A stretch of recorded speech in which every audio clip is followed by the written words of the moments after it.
Market में potassium कई प्रकार का मिलता है। ज़्यादातर हम म्यूरेट ऑफ पोटाश का यूज़ करते हैं, जिसको पोटाशियम क्लोराइड भी कहते हैं। इसके अंदर 60% पोटाश होता है, सबसे सस्ता यही पड़ता है। फिर आता है सल्फेट ऑफ पोटाश, इसके अंदर 50% पोटाश होता है। ये एक ऊंची क्वालिटी का पोटाश होता है, ये हाई वैल्यू फसलों में प्रयोग होता है। NPK 12-32-16% पोटाश होता है। K-मैग, इसके अंदर पोटाशियम ऑक्साइड होता है, 21.5% पोटाश होता है।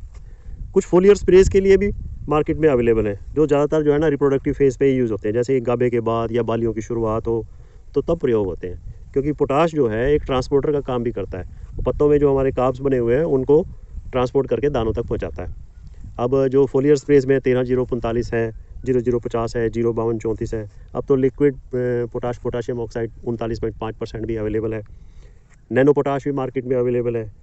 पोटाश सोलुबलाइजिंग बैक्टीरिया भी अवेलेबल है। पोटाश की कमी से ना पत्तों के किनारे पीले पड़ जाते हैं, जो पुराने पत्ते होते हैं ना उनके पत्ते ज़्यादा पीले हो जाते हैं। एक बारी BBC लंदन से 2 अंग्रेज पत्रकार आए थे, उन्होंने मेरा role of potash in plants पर एक इंटरव्यू लिया था और रेडियो पर प्रसारण भी किया था। ये कम से कम 2 साल पहले की बात है, 2018 की बात है।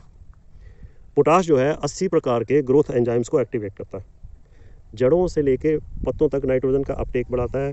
इससे ना फुटाव एक साथ होता है, बाली लंबी होती है, शुगर को स्टार्च में बदलता है, दानों में तो स्टार्च होता है जैसे पहले ही बताया मैंने, प्रकाश संश्लेषण क्रिया में भी मदद करता है।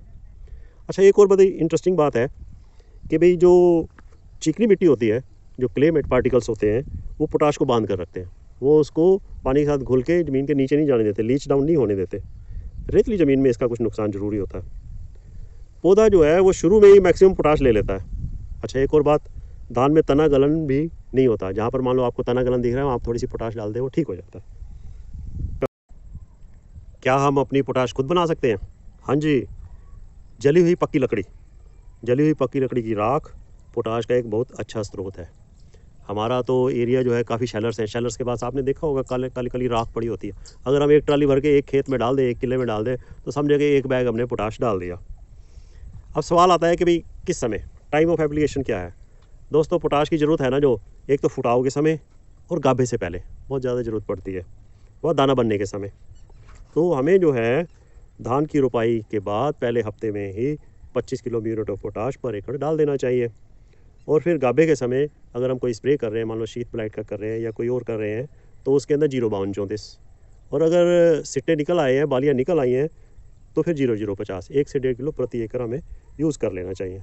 क्योंकि दाना बनते समय पोटाश जो है एक ट्रांसपोर्टर का काम भी करता है, भोजन को पत्तों से दाने तक पहुंचाता है, और दाने जो है ना वजनदार और चमकीले और मोटे होते हैं।